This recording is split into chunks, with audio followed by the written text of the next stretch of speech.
Welcome back, my friends, for another fun reloading video. Today, we're going to be reloading for some 300 Blackout. We have an interesting bullet here that a viewer sent in to us. So here is Chuck's modified Lee 309-230. You can see here that the bottom is now a flat base rather than the boat tail that comes standard from Lee. So I'm excited to see how these work out because I did not have much luck with the original mold that I was trying. So I think the thought process here is that if we have more bearing surface on our rifling, we'll be able to stabilize them and actually get them to fly without keyholing. So real quick, we're going to go back in time before I was even on YouTube, and we're going to look at some of my targets and notes from my 309-230s, and we'll kind of go from there. So here's my original dummy round that's probably a couple years old at this point, made from a piece of converted Lake City 223 brass. And we have a couple targets to look at for this bullet here, but also real quick, I made up a couple that I used in 308, and we'll see some targets from that as well. And these are just a couple of the dummy rounds I made for 308 with the green prismatic powder coat there on the right and the Harbor Freight black. That was the only time I was able to get that to stick properly. And these are just in Hornady range pickup brass at 2.8 overall inches in case you guys are wanting to try it in your 308s. So here we have my very first target using H110. I'm starting at 8 grains and I work up in half grain increments up to 10 grains, just testing function and seeing if we can get these to stabilize. But as we can see here at 8 grains, we have some very clear smearing and keyholing here. And these were at only 15 yards. We moved up to 8.5 grains, and as you can see, it's even worse than the lower charge. Here at 9 grains, my notes say that there's no keyholes. However, we can still see on this top one, we have a little bit of smearing, and these other ones are kind of suspect as well. Moving up to 9.5, we can see more of the same keyholing, and finally 10 grains. And finally 10 grains. Those are starting to look a little more stable, but they're still, you can clearly see one side of them is being pulled away. And just to make sure I wasn't crazy that day, I shot some of my Spear 125 TNTs, and you can see that these are clearly going in round holes and stabilizing. So I didn't have a chronograph, and I still don't, but the numbers I was running at the time led me to believe that 9 grains of H110 was roughly 1,050 feet per second. And that's right on your subsonic threshold. So that's where I'm going to try and run it today, where I do 5 more rounds of H110 at 9 grains. And our overall length for those was 2.25 inches. So up next, on the same day, I was also using Shooter's World SBR SOCOM. I started at 9 grains and went up to 11 grains, again in half grain increments. And this is supposed to be their copy of Accurate 1680. It's on the slower burning side for 300 Blackout, and I wanted to give it a try, so I've got a few pounds of it. I haven't actually used it for any jacketed projectiles, so to get a full burn for it, you always have to have a nice compressed load, it seems, and a full case full of powder is just a little too much for the cast loads I'm trying to achieve at this time. If you've never seen before, this is the Shooter's World SBR SOCOM, also known as D063-01, although Lovex doesn't show data for this as they do for all the other Shooter's World powders. And this is actually an older can of it, and by older I mean probably 2 years at this point. But again, it's supposed to be their version of 1680 and slower burning for this sort of application. So anyways, this is my group at 9 grains. As we can see, these actually look fairly stable. No keyholing at this time. We move up to 9.5 grains, and we can see here a clear smearing keyhole action right there on the side there. Up to 10 grains, more of the same here and here as well. 10.5 grains. more of the same, but not quite as bad. And finally, 11 grains. Oh.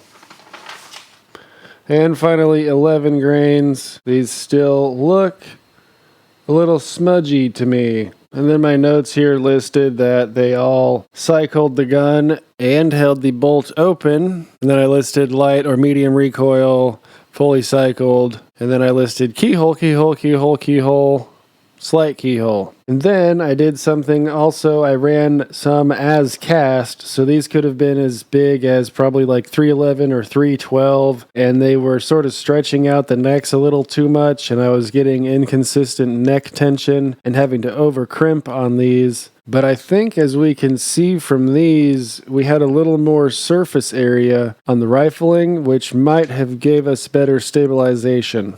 So here's the same powder at the same distance. Here's 9 grains with a fairly tight group and not too much smudging from what I can see. At 9.5 grains, we can see this group here, all right in there together. And again, if there's any keyholing, it's hard to see. Moving up to 10 grains, I think those bottom two, there might be a little smudge there as well as in the middle. That one, the bottom has a little bit of keyholing in it. 10.5 grains, we can see these are also a little bit crooked. And finally, 11 grains on the as cast. Those also have a little fat side to them where they kind of weren't straight. And looking back at this, I'm actually really impressed at these two groups. Not impressed at their size necessarily, but that they're actually pretty straight in there. And we see our notes here. I wrote last round bolt hold open, light, recoil, full cycle, and best group at 9 grains. So actually, I guess I did notice that. And so, when you're doing subs, you want to start at your high charge and work down and check your cycling. So that's why I've got the quotes there. Heavy recoil at 11. 10 medium, light recoil at 9 grains, and the best group. So that's cool. So based on that, I said the 9 grains of SBR was our best group and the most stabilized. So here we have them as 309 sized with the Fiocchi small rifle, Magnum primers, and 9 grains of SBR. I think this was offhand, which could have been a mistake because now I can't really tell what the hell is going on. But we can see now that we're at 25 yards. Where's that at? Where did I write that? Probably on one of the next ones. Yeah, 25 yards. So now we can see some clear smudging here. This was one group. Smudge. Here's another group. Smudge. Center group. Those are all over the place and smudgy. Keyholes all day at 9 grains. And then here's 9.5 grains. The groups are nothing to write home about.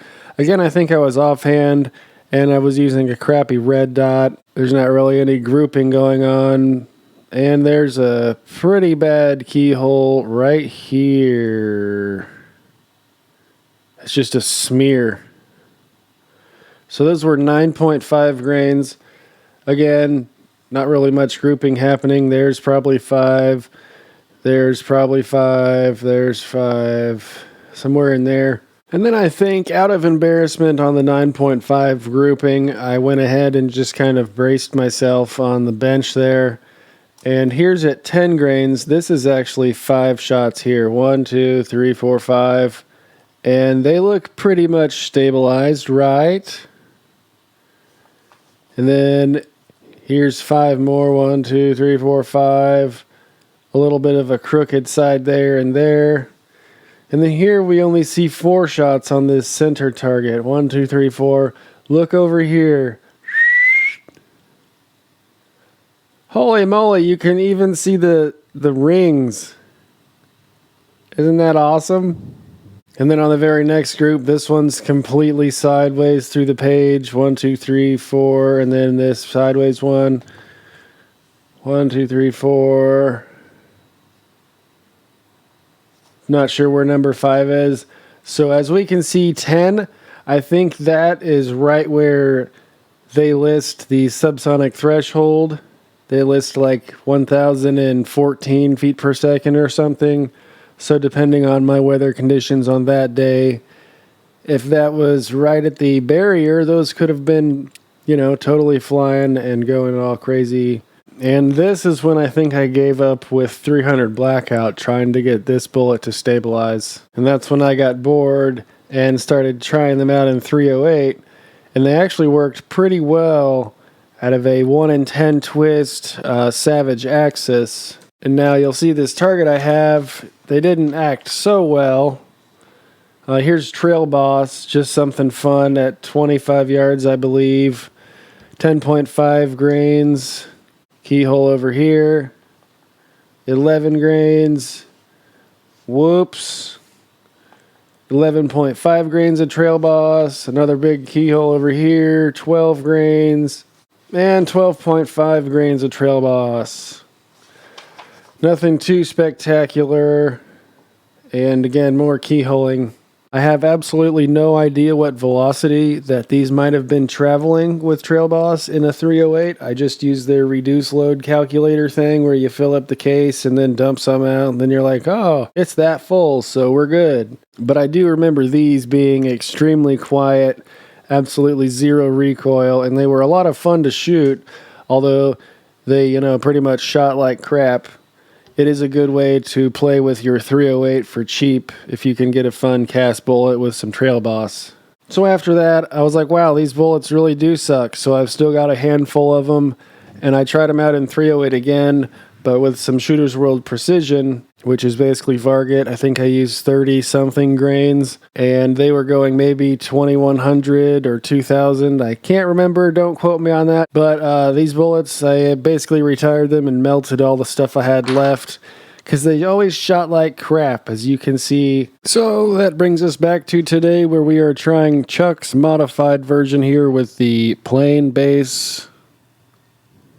And so all I'm going to use my notes for from all those other crappy groups in the past are whether or not I had cycling of the gun, so I can just pick a charge and it'll work for me when I only have a few bullets to work with here. And I'm just going to go back to the SBR manual data on that, and I'm going to use 10 grains of Shooter's World SBR for 5 shots, and then we're going to use 9 grains of Hodgdon H110 for our other 5 shots. So that's why we have these two over here. However, you can see I have a couple other options on hand. If you guys have any experience with heavy pistol, which is essentially accurate number 9, or Alliant 2400 using these Lee 230s. Keep in mind I have a 10.5-inch barrel, so of course all of our data will be different, and what worked for you is probably might work, maybe, we'll have to see. Anyways, let me know down below in the comments what you have had luck with your own cast Lee 309 230s in the past. Also, really quickly before I forget, I was having a lot of unburnt powder left in my chamber and barrel with this, and it actually sort of screwed up the feeding a few times.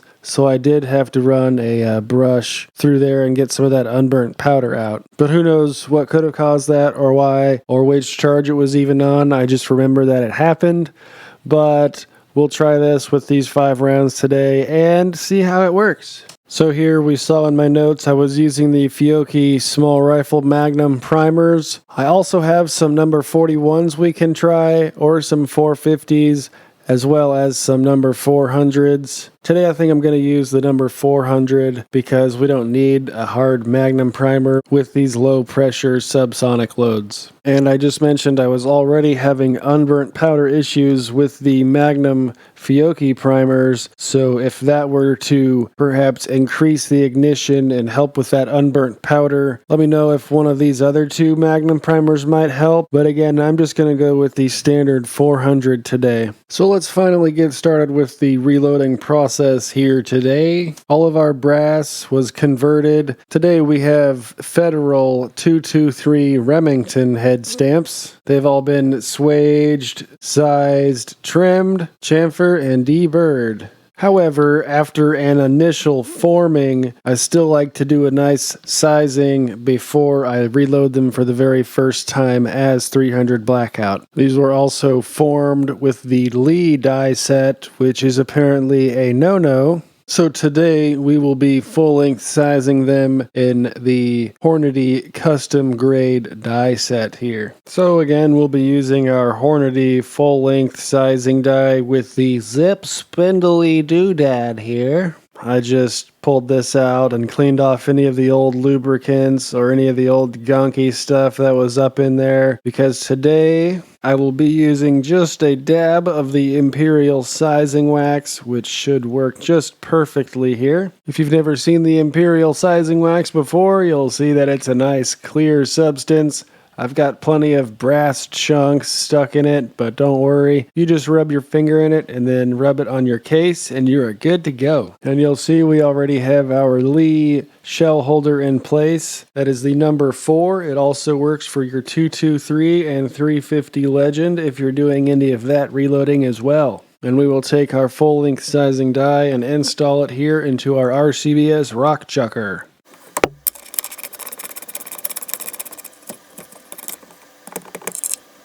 So we've got our die installed here with just a slight cam over, and we're going to resize our 15 pieces of brass here. I think I'm only going to use 10 of them, but we'll check them in our case gauge here to make sure that we are in spec.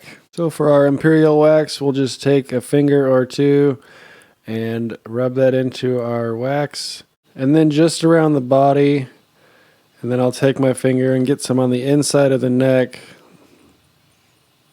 so that expander ball has a little bit of something to help it out.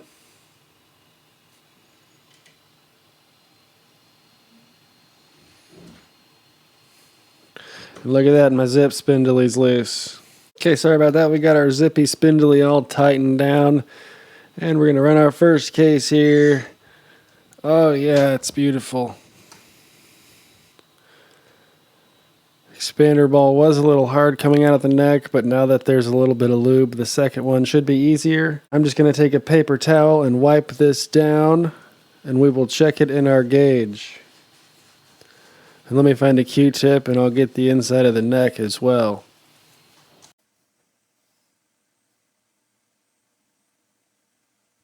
And now, this is the equivalent of the plunk test in your pistol barrel. Falls right in and right out. It's right dead even in between the minimum and the maximum right here. And it falls right out, no sticking at all. So I'll just set this one over here and upside down so I know it's done. And we will do the other 14 of these here.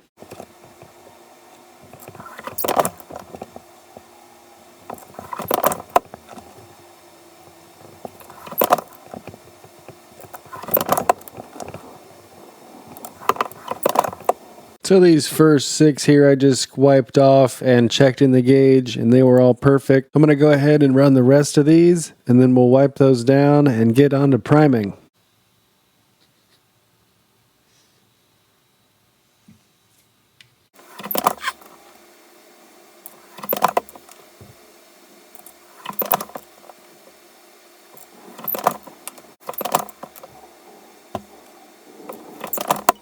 I'll put the lid on here, and then we'll just use a little paper towel here to get the rest of our lube off. And then I'll Q-tip all of them here.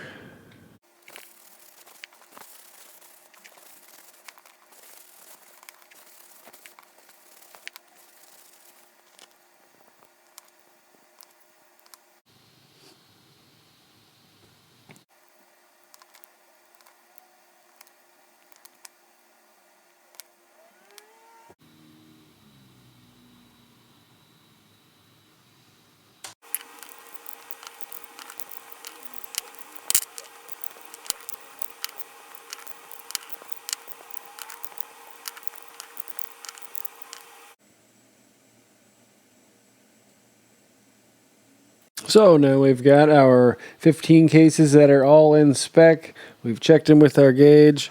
We've got our bullets here. I should actually size these really quick and then we're going to prime our brass. So we're all done with our Hornady die.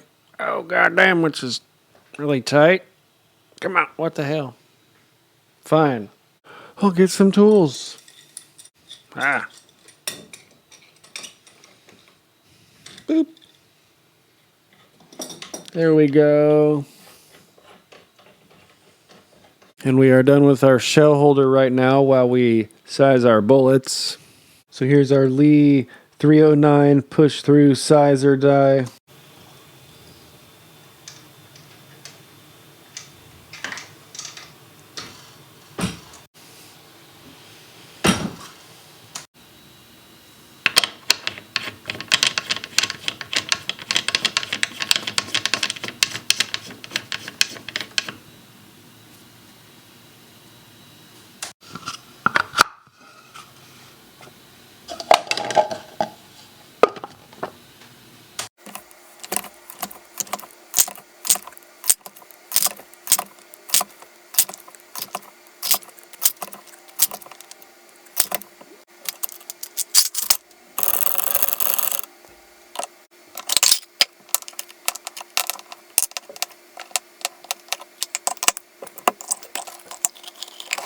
All done sizing. Now I'm just going to check a few of these, and then we will prime our brass finally and get on to some powder and seating the bullets.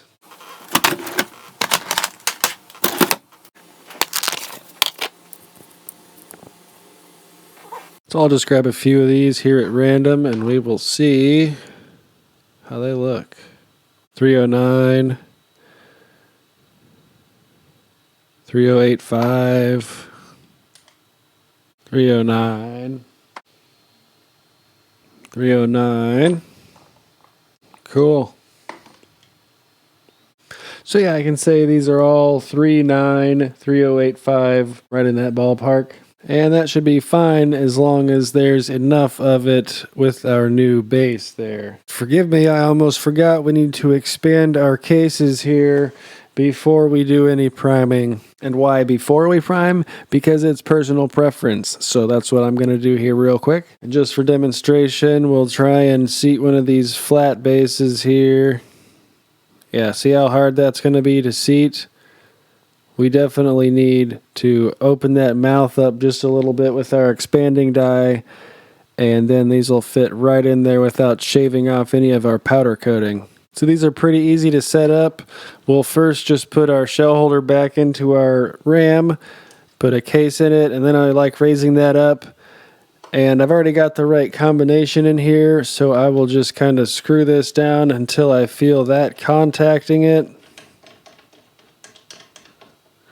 And now I can lower my RAM here, give it an extra half a turn or so, and see what that gives us. Also, I can lock down our ring, and from here I have finer adjustment with my stem up top.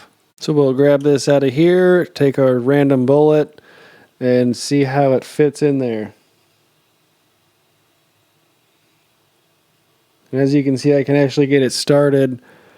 That's probably perfect, but I'm going to go just a little further down up top, maybe an eighth of a turn on the finer adjustment there, and I think I'll call that good. And if you're using cast bullets, if you're not familiar, you certainly need to flare out your neck because you'll either shave off lead or your powder coating, and then you'll have a bad time.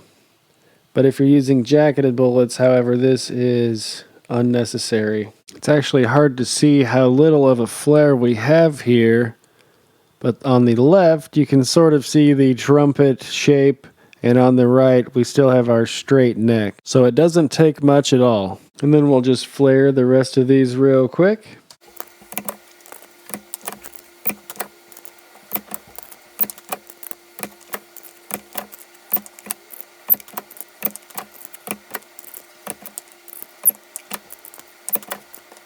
Okay, now we are finally done prepping our brass, playing with our bullets.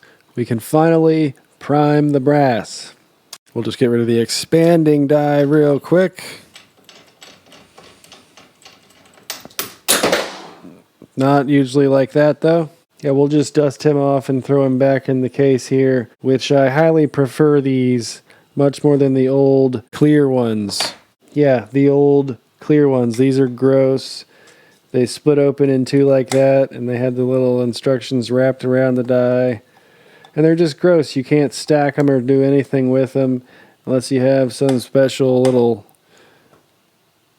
device to hold all your round die box case things. Now it's time to prime our brass. For that, we're using the $9 Lee Ram Prime. Totally worth every penny, I believe. We'll start by taking out our shell holder and then popping this bad boy open. I think I have it set up for small primers still, but we'll have to see. So it comes with this rod and your priming cup. Yeah, that's the large one. Oh God, I hope I don't lose the spring. Oh yeah, there we go. Perfect. So we'll go ahead and put that into our RAM where our shell holder would normally go. Up top, we will put in our new shell holder. There we go. Then we can put our shell holder onto it. Now I need to find the actual cup for my small primers here real quick. Okay. You have an extra rod and a cup. Now I need to steal the spring from this other one without losing it or throwing it across the room. And there we go. Now I have to put this back into the rammy thing. Oh God, it's tight. Shoot. Oh yeah. There we go. Beautiful. Now we can prime our brass. Boop. And before we do lose the other cup and rod, we will put that back into our case and close that up and move that aside. Come on. Okay. So now we have to pick our priming flip tray. We have the standard RCBS primer flip tray 2 or the MTM tactical match grade flipping tray. But since we're just doing something low speed, subsonic, we're going to go with the RCBS today and hold off on the tactical flipping tray for now.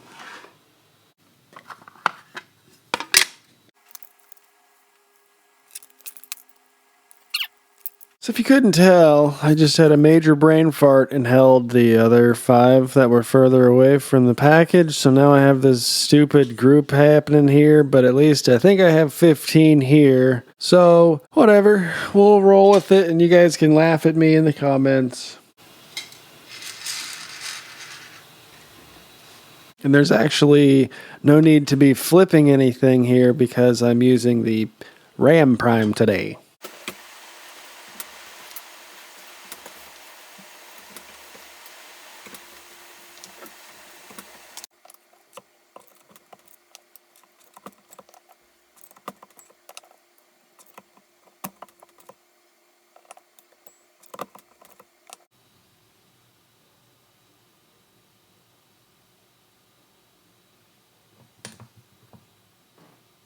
Real quick, while we're switching up before we start pouring our powder, I just like to mention how easy it is to put the RAM Prime away, just like it is to get out. You pull out the RAM, you pull out your shell holder, it goes right back in here, and it doesn't take up but any space on your bench, you know? So now that it's time to weigh out our powder charges, we're going to be starting with our Shooter's World SBR and using 10 grains of that. We have to remove H110 from the table just so we don't have any mix-ups. Okay, and now we also have to make sure our scale here is zeroed, and I'll also be double checking that alongside my crappy digital scale here at the same time. Since we're only doing 10 charges here, I'll just be using this random 1cc scoop I found laying around, and we'll be just pouring that into the pan here and then funneling that into our case. So this little red square corner you see on the table is where my bench is sometimes level depending on how much weight and crap I have shoved underneath it. But here we're approximately level with our scale set up here, so we should be pretty accurate. However, I'm not going, super hardcore for accuracy. We're just trying to throw 10 grains into 5 cases and see if it'll shoot any better with the, the different base. So if I'm off by a tenth or two in either direction, it's not going to be the end of the world. But if I can get it accurate, that would be great too. So we know our beam scale is good. We'll use the same pan here and zero our digital scale with that. And I'll probably have to, keep it on and just keep turning it on because it turns off after just a few seconds, it seems like. But I'll just be shoveling some of our SBR with the old scoop here, and we'll be doing 10 grades at a time. If you're unfamiliar with the Shooter's World SBR SOCOM, here's a nice quick look at it. Wow, ain't that pretty? You can see it's just a really fine ball powder, and it should meter fine if you're using a thrower or an automatic measure of some sort. So let's see if we can get 10 grains out of it.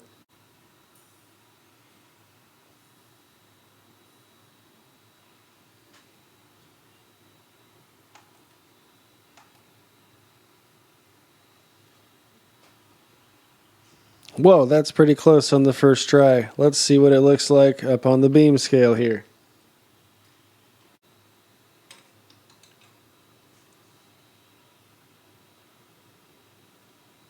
So if we're at 9.9, we can just use our scoop here and do some slight trickling. And there's way too much. Perfect. We'll just take a little bit out here and see what happens.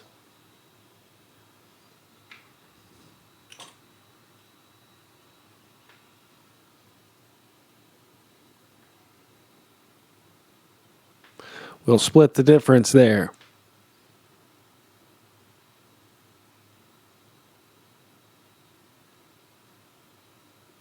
Beautiful.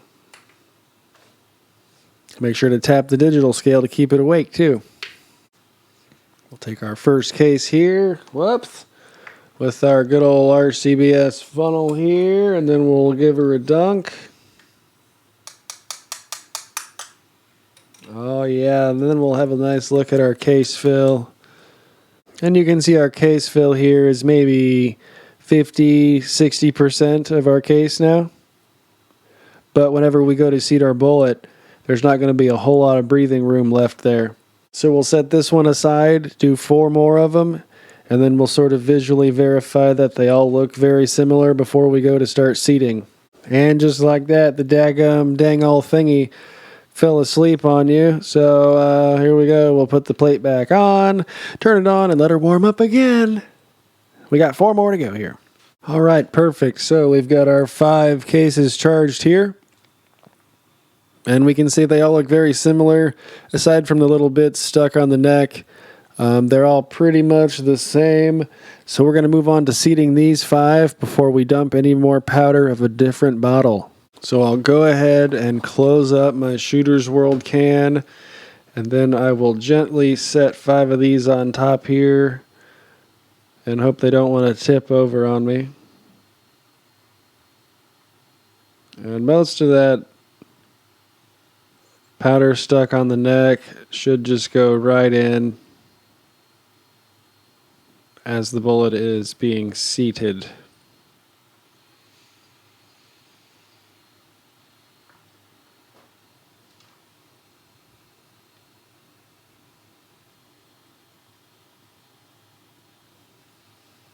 So here's our dummy round we have in our shell holder.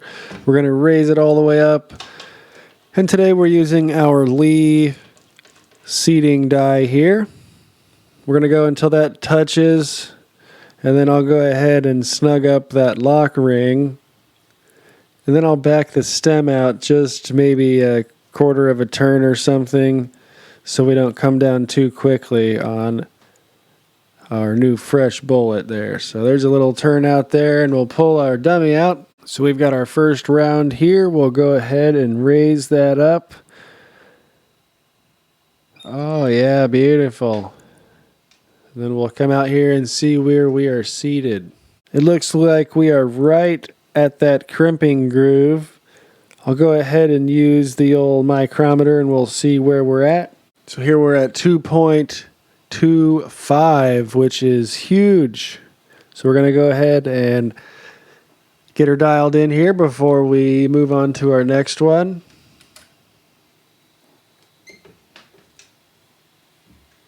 So I've ran this one a few times and we're still a little bit over our length that we need, but I'm going to switch bullets here so that I don't get the tip of that one all boogered up. I will spread the love, and as we get it dialed in, we'll go ahead and run them all again on the final setting so that we're not abusing one of them trying to get our die set up here.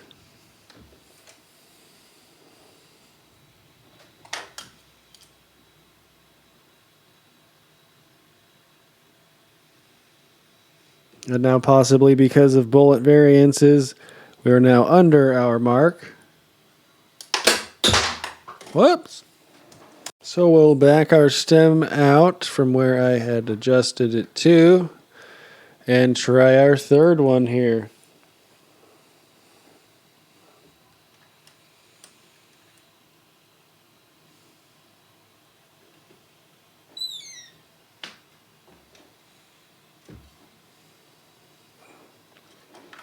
Okay, let's see what this one looks like. This one is also back out at 235 where the first one was. So maybe that second bullet just had some irregularities with its powder coating or something like that when it was being cast.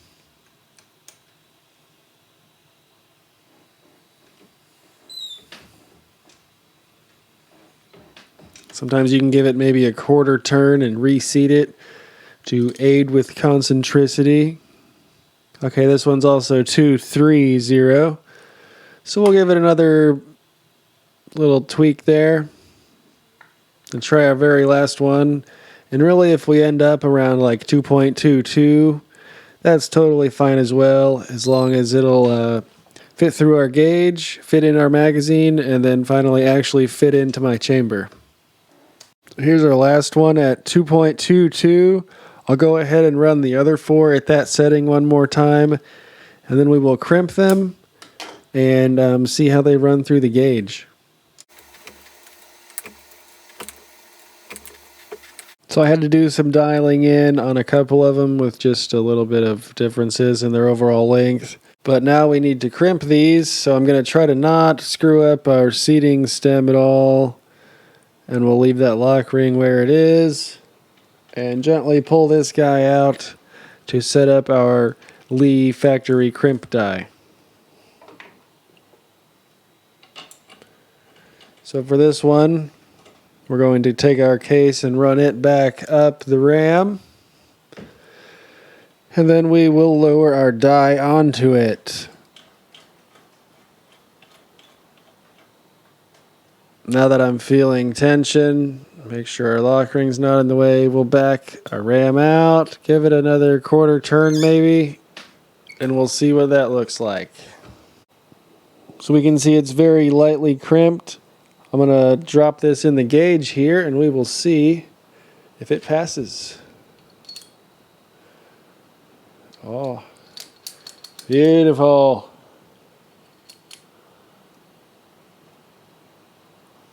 Falls right out. Perfect crimp.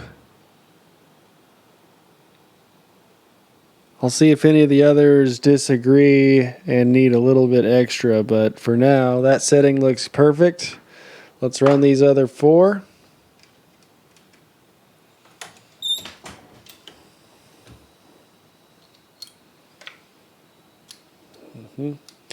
Seems they kind of get, maybe not. Seems fine. Whoopsie. Now see, this one has not been crimped. So let's run it and see what it looks like then.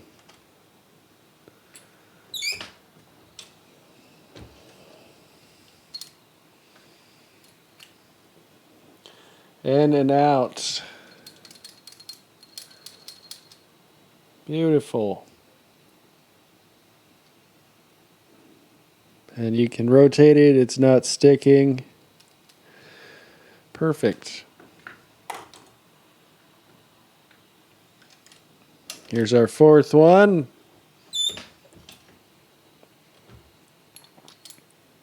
Right in there. And right out. Last one here.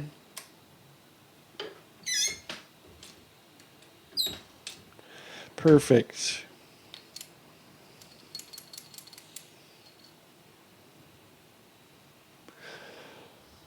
All right.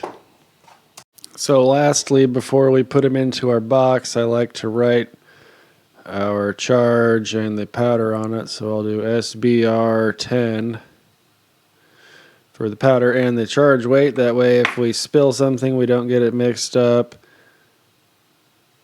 And also afterwards, we can check the brass for pressure or any other weird things like that. So we've got to do our next 5 for H110. I won't torture you with the entire process, but if anything interesting comes up, I will certainly let you know.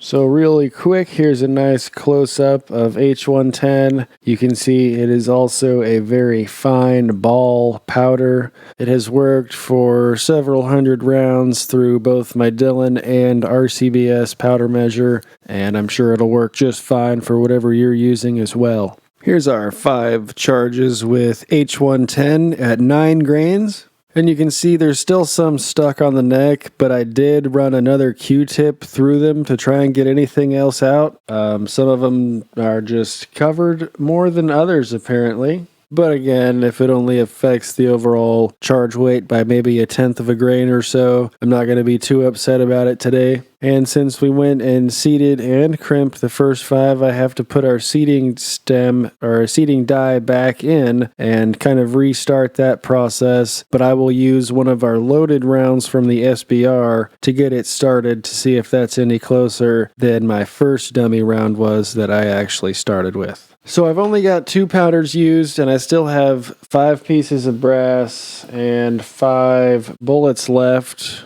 Before I crimp these, I was thinking about throwing in some 2400 in the mix here. So that means we're done with H110, and I'm not going to crimp those just yet because I have my seeding stem set where I want that. Let me grab 2400, and I'll show you where my head's at here. So here's the new Hornady 11th edition manual, and we can see third down from the top is Alliant 2400, and for subsonic capacities, somewhere between 7.8 and 8.7 grains is going to give you roughly 1050. But if you look at the notes at the beginning of the 300 Blackout section, they mention a 16-inch barrel. So I think if I go for somewhere around 8.7 or 8.5, I'll be closer to that subsonic barrier than if I had a 16-inch barrel. So it took all of that to say I'm going to pick 8.5 grains to use with 2400.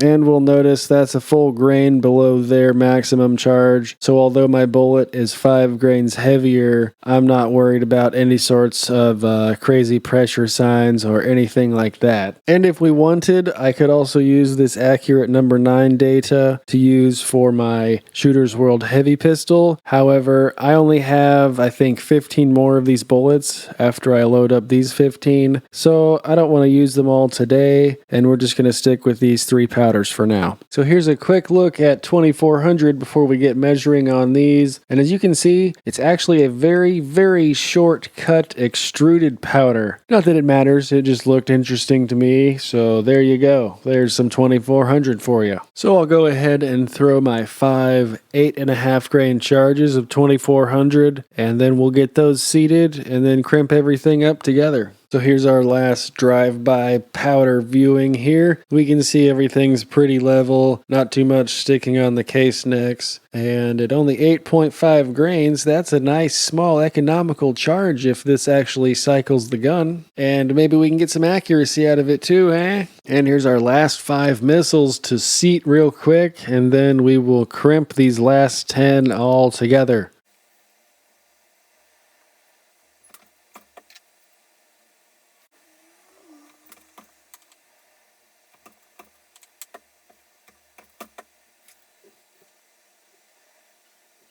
And there's our last one, just under 2.2222222, which should be just perfect. Now I can crimp these last 10 after I label them, of course, with the Sharpie. So we've got our crimp dice set up again, and we will run these last 10 cases here, and then check them in the case gauge one last time.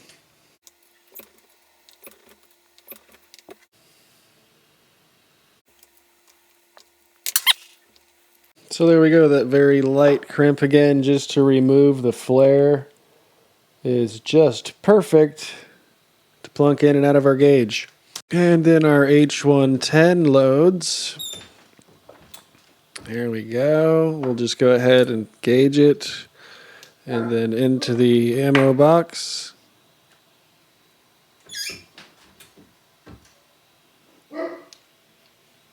Ha, you have to put it in the right hole. Would you imagine that?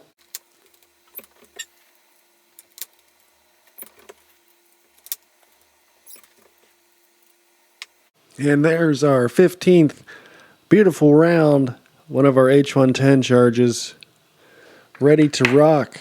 And there we have it. We finally have our 15 rounds loaded up with our Shooter's World SBR SOCOM, our Hodgdon H110, and our Alliant 2400 we decided to throw in there at the end. But really, this video wasn't to be testing a bunch of powders, it was to be testing these bullets here.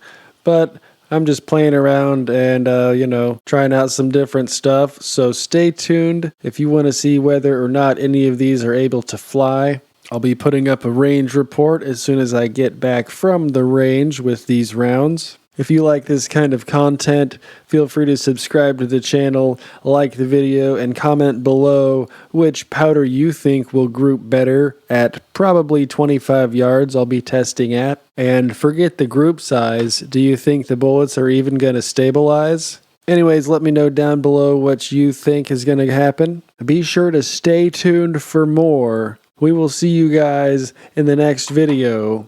Thanks for watching, and have a good one!